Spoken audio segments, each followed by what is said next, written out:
ज्यादा अपनी उपलब्धियों पे अकड़ो मत, ज्यादा अहंकार मत करो। जो उपलब्धियां मिली हैं उनका उपयोग करो। भगवान महावीर ने कहा है, लेकिन उन उपलब्धियों पे अकड़ के मत जियो, क्योंकि जो आज है वो कल रहे इसकी कोई गारंटी नहीं हुआ करती है। ध्यान रखना, आज तुम्हारे पास सब कुछ है, कल तुम्हारे पास कुछ ना होगा। बुलंदी देर तक किस शख्स के हिस्से में रहती है, बुलंदी देर तक किस शख्स के हिस्से में रहती है। बहुत ऊंची इमारत सदा खतरे में रहती है, बहुत ऊंची इमारत सदा खतरे में।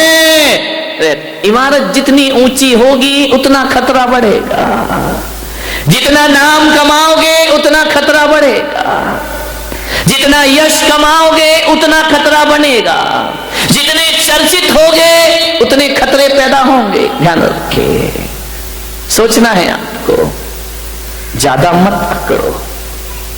अकड़ने वाले बहुत जल्दी नीचे आते हैं। ध्यान चल रहा है ना, अभी कितने सारे राम जा रहे हैं लाइन से जेल में, धनाधन लाइन लग रही। ये कौन है? अकड़ के जीने वाले लोग हैं।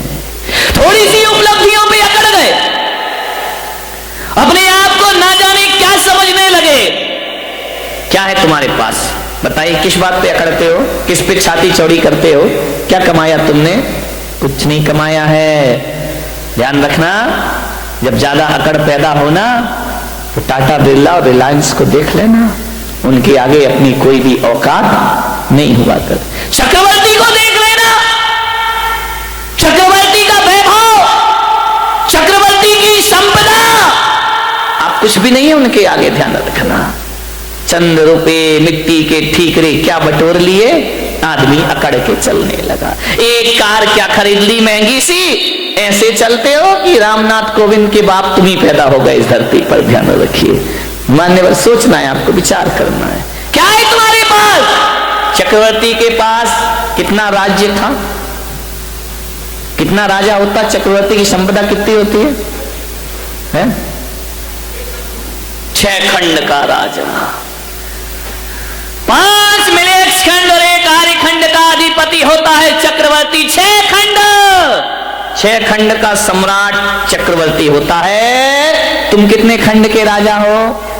बोल, कितने खंड के? खंड खंड हुए जा रहे हो। ध्यान रखना, तुम्हारा तो 6 खंड का मकान भी नहीं है मेरे भाई, वो तो 6 खंड का राजा होता है। वही ले दे के 2 खंड का मकान होगा, और वो भी बरसात में टप टप टप टप करता, उसमें अकड़ रहे भाई। चक्रवर्ती की 96,000। कितनी कितनी? कौन बोला काश हम बन जाते चक्रवर्ती? बच्चों को शांत करो जरा, शोर मचा रहे। देखो जरा किसके हैं, भगवान जाने, ऐसे छोड़ देते हैं जैसे कोई किराए के बच्चे हो। चक्रवर्ती की 96,000 रानियां। अपनी कितनी है? बोलो अतुल भाई। देखो, ईमानदारी से तो एक नहीं है। बोल रहे हो बात अलग है, तुम कह रहे हैं हम मान ले रहे हैं, कोई दिक्कत की बात नहीं है। विचार करिए, चक्रवर्ती की 96,000 रानी, अपनी एक, वो भी काली कलूटी। ध्यान रखना, एक पे ही अकड़े जा रहे हो। चक्रवर्ती के अश्वशाला में, गजशाला में 84 लाख हाथी। कितने हाथी? कितने हाथी? 84 लाख हाथी। बारामती के चक्रवर्ती हो, कितने हाथी तुम्हारे यहां? बोलो, शांति सेठ नहीं आए क्या? कितने हाथी? जवाहर सेठ गायब है। राजा सेठ, कितने हाथी अपने यहां घर में? एक भी हाथी नहीं। चलो यार, हाथी तो बहुत बड़ी बात है। चक्रवर्ती की अश्वशाला में 18 करोड़ घोड़े। कितने घोड़े? अपने यहां कितने? एक आध घोड़ा। 18 करोड़ घोड़े, 84 लाख हाथी। ध्यान रखना, और 18 करोड़ घोड़े। चलो, घोड़ा भी बहुत बड़ी बात हो गई मेरे भाई। बारामती वालों, जरा इतना बताओ, तुम्हारे घर में एक आध गधा तो होगा? गधा भी नहीं है।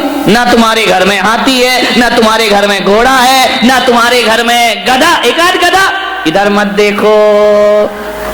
महिलाएं इतनी होशियार है, गधे का नाम आती बोले इधर देख लो।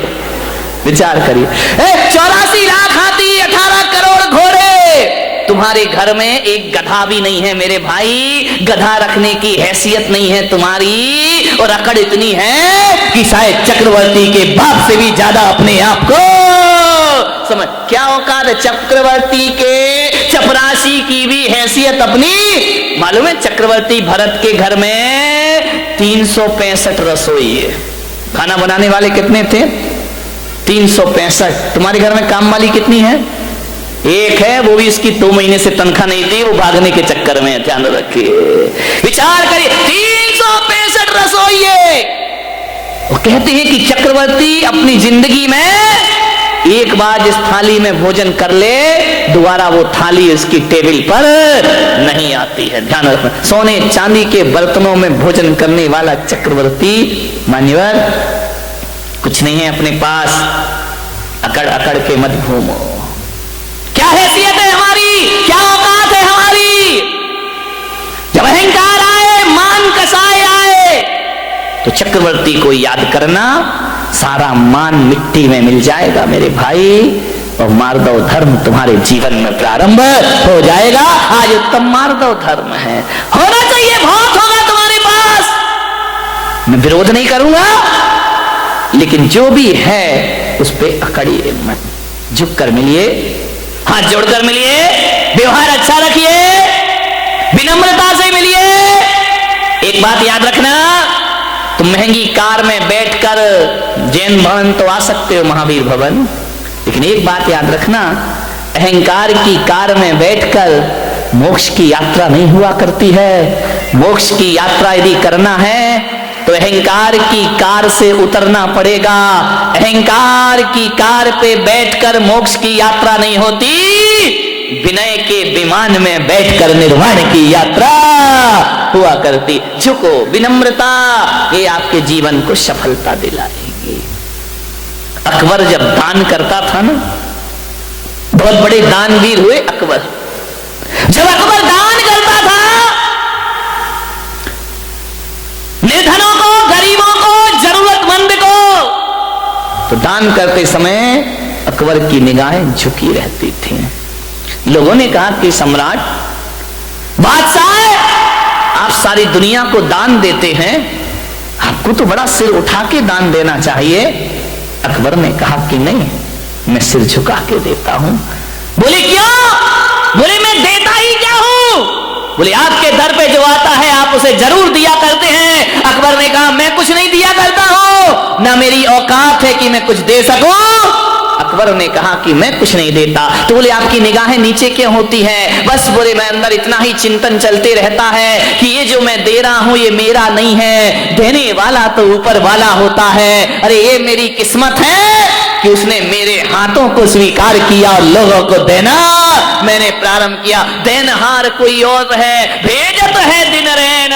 देनहार कोई और है, भेजत है दिन रैन। लोग भरम में रो करे याते नीचे।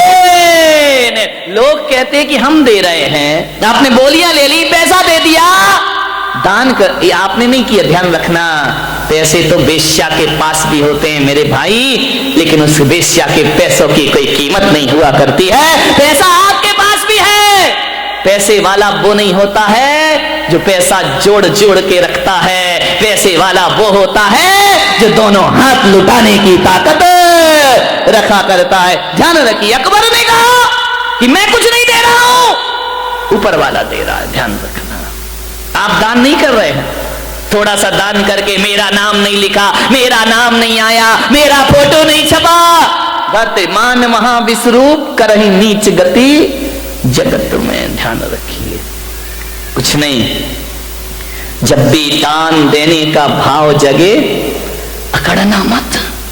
हमने इतना दिया और हमें पूछा ही नहीं, हमें माला ही नहीं पहनाई, हमारा नाम ही नहीं लिया, हमने इतना काम किया, हमें कुछ सम्मान ही नहीं मिला।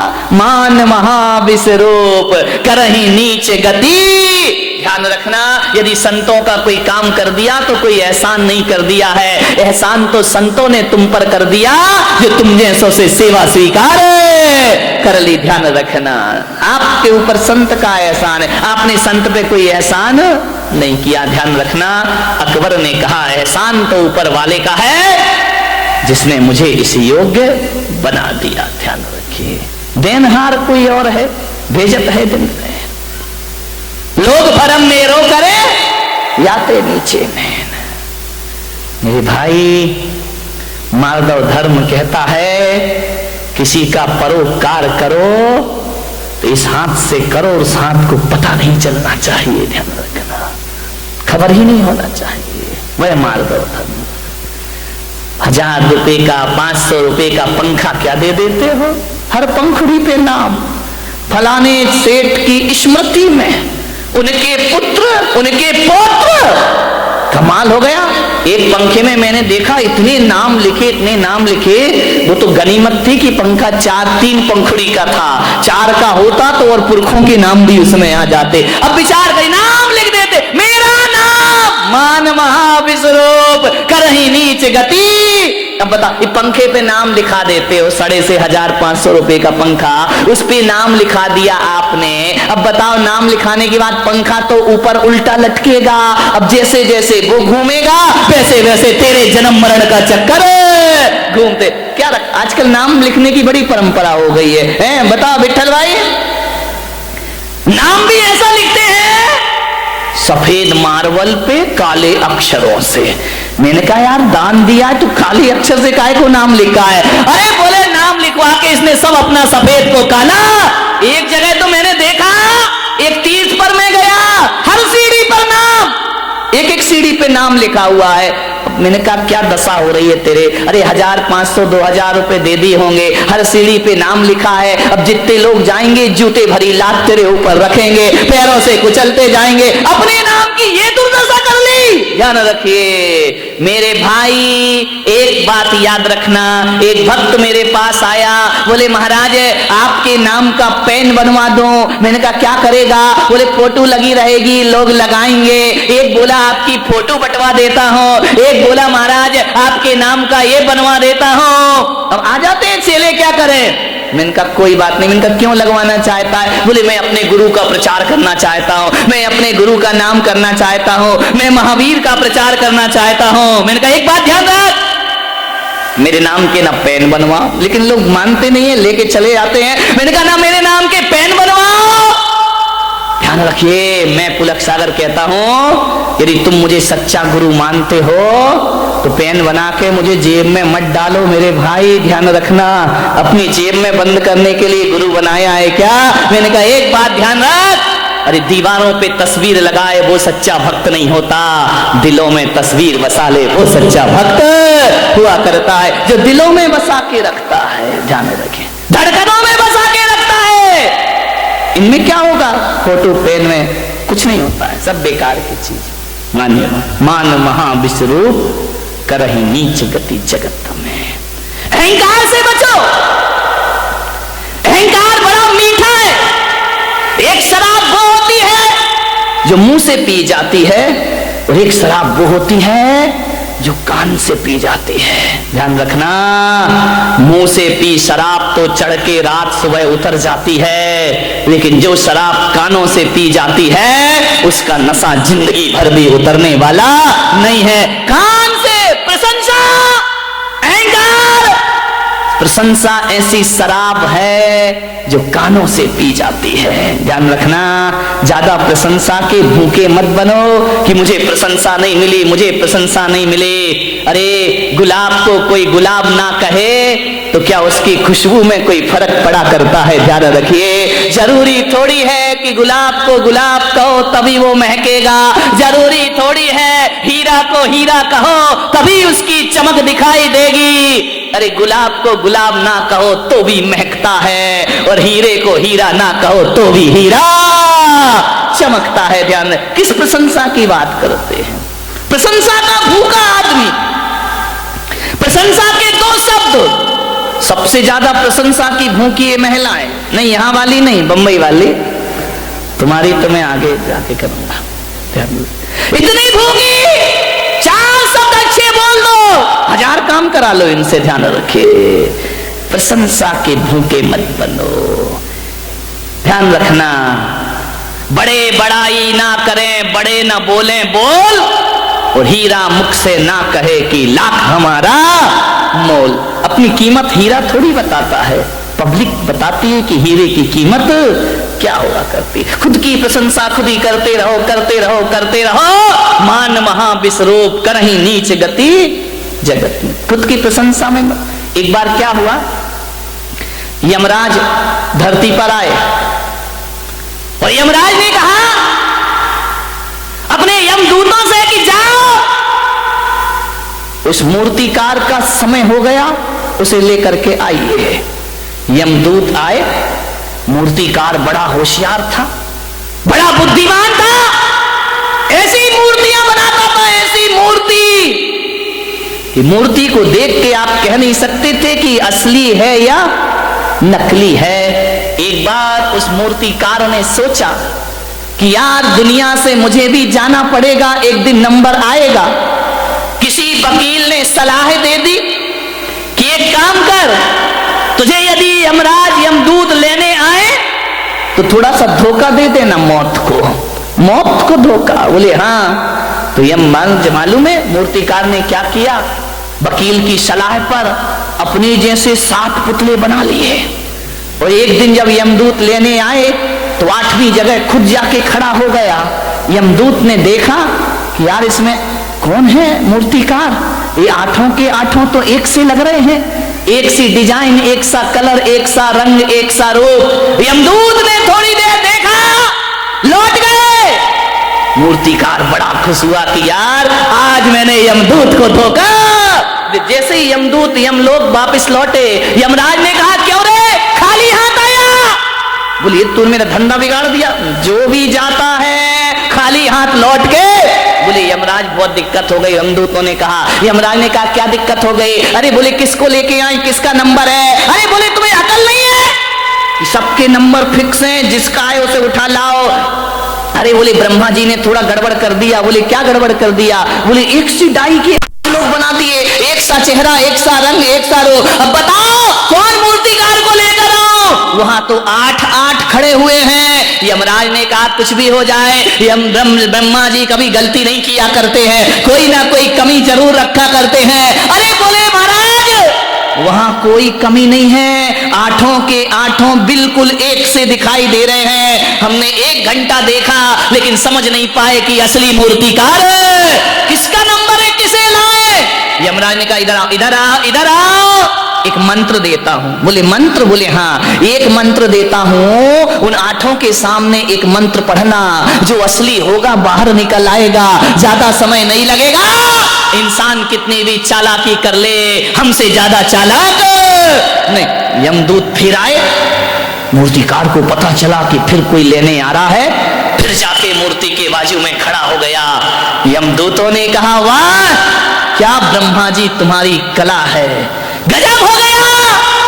1 से 8 आदमी, कितना सुंदर ये पुतले बने हुए हैं, कितने सुंदर लोग खड़े हैं। वाह रे भगवान क्या तेरा चमत्कार है। अरे जी 8 इतने सुंदर हैं, कौन होगा वो महानुभाव जिसने इन्हें बनाया है, वो कितना सुंदर होगा। तेरी प्रतिमा इतनी सुंदर, तू कितना, हम तो उसे देखना चाहते हैं कि कौन ऐसा पुरुष है जो एक साथ एक से इतने सुंदर रूप बना दिए हैं। इतना कह ही रहे थे यमदूत कि एक मूर्ति में से आवाज आई, ये पुतले मैंने बनाए हैं। बस यमदूतों ने कहा चलो हमारा फैसला हो गया। बोले बस हो गया तुम्हारा नंबर, खत्म खेल। उसने कहा कि ये कैसे, मुझे क्यों पकड़ रहे हो? बोले बस हम यही तो पता करना चाह रहे थे कि इसमें असली कौन है और नकली। हे मूर्तिकार तू सब कुछ भुला दिया, तूने अहंकार नहीं भुला पाया, और तेरे मुंह से निकल आया कि ये पुतले मैंने। बकरी जो मैं करे अपनी खाल खिंचाए, और मैं ना जो मैं ना कहे दूध भात नित खाए। ध्यान रखे, विचार करिए, मैं नहीं छोड़ पाया मूर्ति का। आदमी यदि मौत की गिरफ्त में आता है, मैं के कारण आता है। ध्यान रखिए, मृत्यु का मतलब ये नहीं होता कि शरीर छूट गया तो हम मर गए। मैं तो कहता हूं जिस आदमी की यश कीर्ति जिस क्षण मर जाती है, जीते जी आदमी धरती से मर जाया करता है। जिस समय आपकी प्रतिष्ठा मर गई, जिस समय आपकी इज्जत मर गई, जिस समय आपकी सम्मान मर गया, वह मृत्यु दंड से कम नहीं हुआ करता है। ध्यान रखिए, मौत वो नहीं कि यमराज उठाकर ले जाएं। जिस समय हमारी ख्याति मर जाती है, समझना आदमी उसी क्षण मृत्यु को प्राप्त, फिर तो वो जीना नहीं है, वो तो जिंदगी को ढोना हुआ करता है। ध्यान रखिए मान्यवर, आपसे मेरा निवेदन है, अहंकार से बचने का प्रयास करिए। कुछ बच्चे खेल रहे थे, मैं छत पे खड़ा था, कुछ बच्चे खेल रहे थे, फुटबॉल खेल रहे थे। फुटबॉल में क्या होता है आपको मालूम है? एक लात इधर से पड़ती है, एक लात उधर से पड़ती है। जहां जाती है फुटबॉल, वहां क्या होता है? उसे लात पड़ती, जहां जाए वहीं किक मारी जाती है, कोई भी हाथ से नहीं उठाता है, जहां गई वहीं लात पड़ी। फुटबॉल ने मुझसे कहा, महाराज मेरी जिंदगी कैसी जिंदगी है, जहां जाओ वहीं लात पड़ती है। बच्चों के पास जाओ एक किक लगा देता है, बड़ों के पास जाओ वो लात मार देते हैं, ऊपर उछलती है फिर लात मारी जाती है। फुटबॉल जहां जाएगी वहां लात खाएगी। फुटबॉल ने कहा, मुझे बचाओ महाराज, मैं ऐसी जिंदगी कैसे जीऊंगी, बताइए मुझे लात क्यों मारी जाती है। फुटबॉल खेलिए कभी झकमर से? खेलिए ना, वॉलीबॉल नहीं, फुटबॉल जो पैरों से पिटती है, पैरों से पिटाई होती है उसकी, जमीन पे बचता जाता है, जहां जाओ वहां मारी जाती है। फुटबॉल बोली, महाराज मैं इतनी पिटती क्यों हूं? जो देखो वो मुझे एक लात मार देता है, यदि यहां रखी हो बच्चा भी निकले तो एक लात मारेगा उसे, इतनी पिटती है वो फुटबॉल। बोले कोई उपाय बताओ कि लोग मुझे लात ना मारे। मैंने कहा मेरे पास एक उपाय है। बोले क्या उपाय है? मैंने कहा तुझे लात इसलिए मारी जाती है, इसलिए मारी जाती है कि तेरे अंदर अहंकार की हवा भर दी जाती है, और जिसके अंदर हवा होती है वो हर जगह लात खाती। मैंने कहा एक काम कर। बोले क्या? मैंने कहा हवा निकाल दे। फुटबॉल ने कहा हवा निकाल दो? मैंने कहा हाँ, यदि हवा निकाल देगी कोई भी तुझे लात मारने को तैयार है। जब तक हवा भरी है तब तक ही लात पड़ेगी, हवा निकली है इंसान। बात फुटबॉल की नहीं, बात तो हमारी जिंदगी की है। जब तक अहंकार की हवा भरी है, घर में भी लात पड़ेगी, समाज में भी लात पड़ेगी। जहां चला जाएगा अहंकारी व्यक्ति, वहां उसे लात पड़ने के अलावा कुछ होने वाला। लोग कहते मेरा अपमान हो गया, धत तेरे की। सम्मान की हवा भरेगा तो अपमान तो होगा ही होगा, ध्यान रखिए। अरे सम्मान की हवा निकाल दे, अपमान होना अपने आप बंद। बताओ जिस फुटबॉल की हवा निकल गई उसे कोई लात मारता है? बोलिए लात मारते हैं क्या? जिसे लात पड़ रही थी जब हवा भरी थी, हवा निकल जाए तो लोग लात से नहीं, उस निकली हुई हवा की फुटबॉल को आदमी हाथ में उठा लिया करता है। ध्यान रखिए, जो व्यक्ति अहंकार छोड़ देता है, इंसान तो क्या भगवान उसे हाथों पे उठा लिया करते हैं। आज मार्दव धर्म है, मार्दव धर्म यही कह रहा है अकड़ो मत। एक बार क्या हुआ, रोटी और जिस पे वो करते हो क्या होता है, बेलन से तो यूं होती है, उसके नीचे चकला, चकला बेलना धार चकला, समझ गए? चकला बेलन, बेलन तो ज्यादा समझते होंगे, उपयोग जल्दी होता है। एक महिला से बाजू वाली की महिला बेलन मांगने आई। बोले बेलन देना बहन, अपना बेलन दे दे। उसने कहा क्यों? बोले पति आ रहे हैं। उसने कहा जल्दी लौटाना। बोले क्यों? बोले मेरे भी आ रहे हैं। ध्यान रखिए मान्यवर, रोटी बेली जा रही है, बेलन और चकले पर छोटी सी होती है, उसको जब मालूम है ना कि अब रोटी मंगाऊं यहीं पे, उसको जब बेलन गोल गोल बेलता है तो रोटी बड़ी हो जाती है। और जैसे ही रोटी बड़ी हुई, रोटी ने कहा है चकले भाई, ओ चकले टकले, और ओ बेलन। बोले क्या? बोले मुझे दे। तू उतना का उतना ही है, मैं कितनी बड़ी हो गई, तेरे हाथों में खेली इतनी बड़ी हो गई, चकले के बराबर हो गई, कितनी बड़ी हो गई मैं बहुत बड़ी हो गई। बेलन ने कहा तो बड़ी हो गई तो इतनी अकड़ काहे को रही है, बड़ी तो हमारी वजह से हुई। अरे बोले वजह कुछ भी हो, मैं दुनिया में सबसे बड़ी हो गई। बेलन ने कहा ए रोटी ज्यादा मत अकड़, ये जो तू बड़ी बनी है ना इसकी कीमत चुकाना पड़ेगी। बोले क्या कीमत चुकाना पड़ेगी? बोले देख अब जैसे ही बड़ी हुई है ये महिला तुझे हाथों में लेगी और लेने के बाद गरम गरम तवे पर डाल देगी। अरे बोले डाल देगी तो मजा आ जाएगा। बोले क्या मजा आएगा? बोले मैं फूल के और बड़ी हो जाऊंगी। अब उसमें गैस भरेगी, सिकेगी और ऐसा मुंह फूल गया जैसे महिलाओं का फूल जाता है, रोटी फूल गई। बोले ज्यादा मत अकड़, तेरी जैसी कई रोटियां मैंने देखी, असंख्यात रोटी मेरे जीवन में आई। बोले क्या हुआ? बोले जब तू बड़ी बनती है तुझे तवे पे डाला जाता है, तू और अहंकार में फूलती है, और जब अहंकार फूलता है तो तुझे मालूम है क्या होता है? बोले नहीं मालूम, क्या होगा? बोले मालूम कर ले, होगा ये तेरे टुकड़े टुकड़े करके थाली में परोस दिया जाएगा। ज्यादा अकड़ेगी तो टुकड़े टुकड़े हो जाए, तेरे टुकड़े हो जाएंगे। और यदि किसी बूढ़े की थाली में चली गई तो टुकड़े ही नहीं होंगे, तुझे दाल में मसल भी दिया जाएगा। ध्यान रखिए, रोटी तेरे जैसी 1000 रोटियां मैंने बड़ी होते और टूटते हुए देखी हैं, लेकिन एक बात रख, मैं चकला अहंकार नहीं करता, ना मैं बड़ा होता ना मैं छोटा होता हूं, मैं जैसा हूं वैसा ही रहता। चकले की तरह जिंदगी बनाना है या रोटी की तरह? ध्यान रखना, रोटी तो फूल जाती है, फूलती है, जो अकड़ता है उसे यमराज बहुत जल्दी पकड़ता है। ध्यान रख, बहुत जल्दी पकड़े जाओगे। मान्यवर उत्तम मार्ग और धर्म है। समय हो गया, 10 बज गए। आपसे यही निवेदन करूंगा, अहंकार को छोड़िए। कंचन तजना सहज है, सहज त्रिया का ने मान बड़ाई ईर्षा दुर्लभ तजनाए।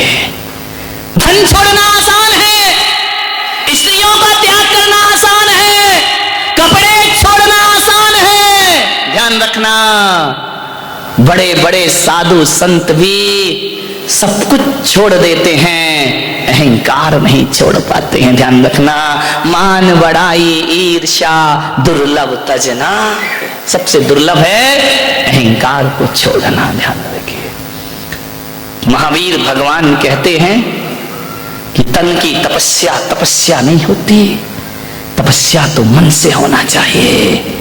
शरीर के कपड़े उतार के फेंकना कोई बहुत कठिन काम नहीं है, केस का लॉन्च भी करना बहुत कठिन काम नहीं है, एक समय भोजन करना कोई कठिन काम नहीं है, उपवास करना कोई कठिन काम नहीं है, पद विहार करना कोई कठिन काम नहीं है। अरे सबसे कठिन काम यदि कोई है तो अहंकार और ईर्षा को छोड़ना सबसे कठिन काम हुआ करता है। बड़े बड़े साधु संत भी अहम और वहम को नहीं छोड़ पाते हैं। ध्यान रखिए, मान्यवर अहम छोड़िए, मालिक जो भी दे दे तो कर ले कबूल, कभी कभी कांटों में खिलते हैं फूल। ध्यान रखिए, जो मिला है प्रभु की कृपा है। ध्यान रखना, नहीं मिला तो सोचना, यदि नहीं मिला तो सोचना ये मेरी नादानी थी। ध्यान रखना, नहीं मिला तो ये सोचना ये मेरी नादानी थी, और मिल गया तो सोचना ये प्रभु की मेहरबानी थी। ध्यान रखिए,